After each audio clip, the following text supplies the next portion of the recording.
Futurecast.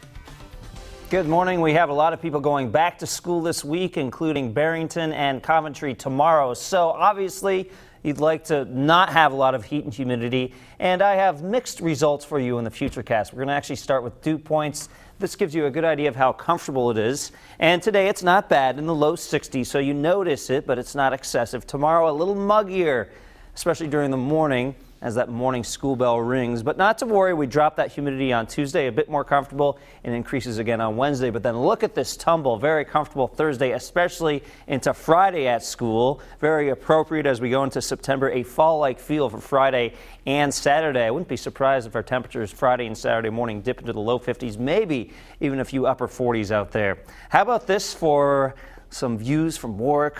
Oakland Beach, visibility in great shape. I think the beach, another great place to be today. The showers which are around right now are way off to the north. Canada, northern New England. Some of these may clip us late tonight through tomorrow morning, but the chances of that are not very good. And that's because this front that the showers are associated with, most of that energy will skip just by us, just off to our north and east. So that's why the most likely locations to pick up a shower or thunderstorm would be Plymouth County, Massachusetts. We do have a slight chance of picking up one for Rhode Island, Bristol County, Massachusetts. It's simply that the chance is not very high. 62 is your temperature in Smithfield, 67 Providence, 65 in Newport, and 63 in Westerly. So very comfortable stuff out there this morning. Those dew points in the low to mid 60s. We'll actually drop these a little bit during the afternoon. The winds are calm, and overall a pretty calm day, although by the afternoon we'll start to fill in those breezes out of the southeast at around 5 to 15 miles an hour, but they'll take a while to get going. But I do expect that by the afternoon, places like Westerly, Charlestown, Narragansett, Newport in the mid to upper 70s, so a little cooler than what we had yesterday. You get inland, though, we're talking temperatures in the mid 80s, maybe a few upper 80s, so similar high temperatures to what we had yesterday, around 86 Burrillville, 87 Woonsocket. And in eastern Massachusetts, a little cooler from Westport to Dartmouth, upper 70s to around 80, with mid 80s for Attleboro under the mostly sunny skies. So on average at the beach, upper 70s, safe sun time around 10 to 15 minutes, and on the water, waves around 1 foot. Gaston turned into a hurricane last night from a tropical storm. Now Gaston, not a threat to land, but it may produce a few swells around here over the next few days. All eyes are still on this system here in the Caribbean.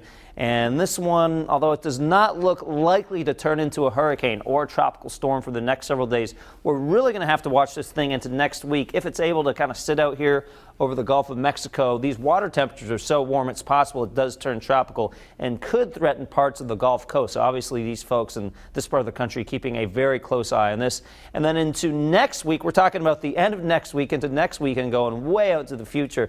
There is a chance that some of this moisture runs up the East Coast. Right now, it's not a threat to southern New England, but a few models kind of hint at some sort of East Coast, not development, but maybe some of the leftover moisture. But again, it's way too early to start to pinpoint the location of that storm, if it even turns into the storm, but we'll keep you updated on the tropical situation.